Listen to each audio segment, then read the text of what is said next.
Let's talk about industrial real estate, one of the hottest, most in-demand asset classes in commercial real estate. Vacancies low, rents continue to grow, capital's flooding in. But what many people don't understand about industrial real estate is there are lots of different types of industrial real estate. And so when someone talks about how they want to buy industrial real estate or they're focused on industrial real estate, you've got to ask them, well, what kind? Because there's lots of different shapes, sizes, and flavors of industrial. And so in this video, we're going to break down the main types of industrial. My name is Brandon Avedikian. I'm the founder of Aspire Commercial. We are a commercial real estate brokerage and property management firm based in Houston, Texas. I started the company in 2023, and we've since grown to over 25 people. We've done over 350 transactions over the past couple years, and we are just getting started. So let's get into it. And so at a high level, industrial real estate includes properties that are used to produce products, to store products, for logistics, or for service-based operations. We're talking about buildings where things are made, stored, shipped, or fixed. It's a huge category, and investors love to own industrial buildings because the tenants that are in industrial buildings are essential to the US and world economy. The buildings are functional, not fancy. When a tenant is looking for office space, they are making decisions based off wants. When a tenant is looking for industrial space, they are looking for things based on need. Where do they need to be to get their product into their customers' hands? Where do they need to be able to manufacture that product and get it out the door? And so let's get into the major types. And first, we're going to talk about distribution warehouses. This is what most people probably picture when they think of or hear the word industrial real estate. Big boxes, hundreds of thousands of feet, sometimes over 1 million square feet. You see them near major highways, intermodal hubs, rail lines, and near airports. They're used for logistics and fulfillment, getting products from point A to point B as quickly and as efficiently as possible. Think Amazon fulfillment centers, think UPS hubs, think third-party logistics distribution facilities for national retailers like Walmart. Walmart has the big store you go to, but they also have huge distribution warehouses to keep those stores full and to fulfill online orders. Key features of distribution warehouses include high clear heights. Tenants want to stack their product as high as they possibly can so they can fit more product in the square footage that they're leasing. They have loading docks, they have trailer storage, and they have proximity to population centers for fast shipping. The consumer in 2025, 2026 expects their product to be at their doorstep in not days, but hours. And so these facilities allow Amazon and Walmart and other companies to make that happen. Speed and efficiency are the name of the game. Next, we've got manufacturing buildings. These are very different from distribution warehouses. Manufacturing buildings are designed to manufacture things, to make things. They're not necessarily designed for storing and shipping. They are designed for companies creating a physical product. Heavy power infrastructure, reinforced floors, ventilation systems, crane capacity, and very specific layouts are typically key components of manufacturing facilities. And because of how specialized they are, manufacturing tenants will often own the real estate themselves or sign long-term leases because it's going to take them a lot of capital to get the space how they need to manufacture their product. But with the manufacturing build out, when a tenant leaves, a new tenant may have to come in and rip out the entire build out and start new in order for that building to be functional to manufacture their product. Next, let's talk about small bay or shallow bay industrial. This has historically been an underrated part of the market, but in recent years, it's become very, very popular. These are smaller industrial buildings that are divided into multiple units, usually between 1,500 and 10,000 square feet per individual suite. Each bay or unit will typically have some office space, and it'll have a warehouse area with a roll-up door, and sometimes there's some yard for outdoor storage, and then of course there's parking.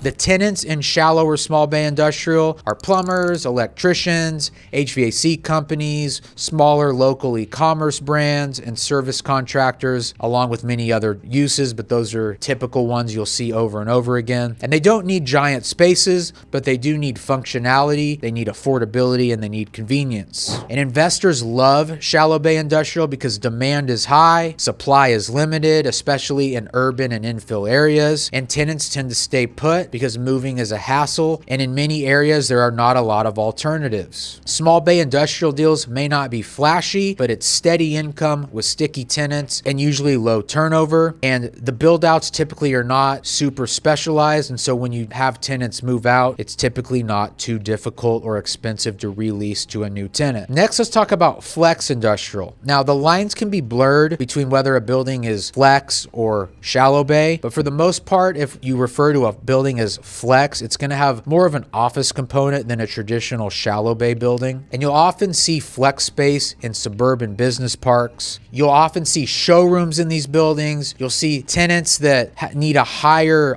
percentage of their space to be office for admin and sales with some warehouse in the back. You'll often see medical equipment companies, R&D labs are very common to see in flex spaces. And then you'll also see service providers with a larger physical footprint of people in the office helping with the warehouse operation. The flexibility of the space allows tenants to grow or shrink how much office or warehouse space they use without having to move buildings. But generally speaking, owners of flex buildings do not like it when tenants build more office, because the more office a space has, the harder it's going to be to release when the tenant leaves, because most tenants out there need more warehouse space relative to office space. And office space is very expensive to build out. So for obvious reasons, a landlord is not going to want something expensive to be built the next tenant probably won't need and they'll have to rip out. Lastly, let's talk about specialty industrial, which can include all kinds of different niche types of industrial building. Think cold storage, where food or pharmaceutical companies will rent a warehouse that is climate controlled to keep their product cold. Truck terminals that'll have dozens of dock doors with no real interior space. Industrial outdoor storage, or IOS, where there'll be a small building usually, but the majority of the facility is just outdoor stabilized yard to store product outdoors. iOS has been on fire. It's kind of the new hot thing within industrial, with more and more buyers and even institutions starting to buy up iOS properties. And then you'll have data center adjacent facilities and lab or life science adjacent facilities, which we won't get too much into. But each of these have their own design standards, tenant profiles, and a lot of times if it has one of these specialty uses and the tenant leaves, it may get converted to a flex space or a shallow bay space, depending on the shape of the building. And so in closing, the next time someone says they're investing in industrial, ask them what kind, because a 5,000 foot small bay shop and a 500,000 foot Amazon warehouse are both considered industrial, but they couldn't be more different. Different tenants, different building features, different economics, different needs. Some are national tenants, the biggest companies in the world. Others are local businesses where the owner has 2 employees and lives 5 minutes down the road. Different risk, different reward, but these are the businesses that keep the U.S. economy moving and growing. They're who you call when your HVAC breaks, when your toilet's leaking, or when you need some electrical work done. If you enjoyed this video and want to learn more about commercial real estate, business, and entrepreneurship, let me know in the comments what you want to learn about next. Do you want to learn about how industrial leases are structured, how investors underwrite the deals, or anything else? Just let me know. Thank you for joining, and we will see you on the next one.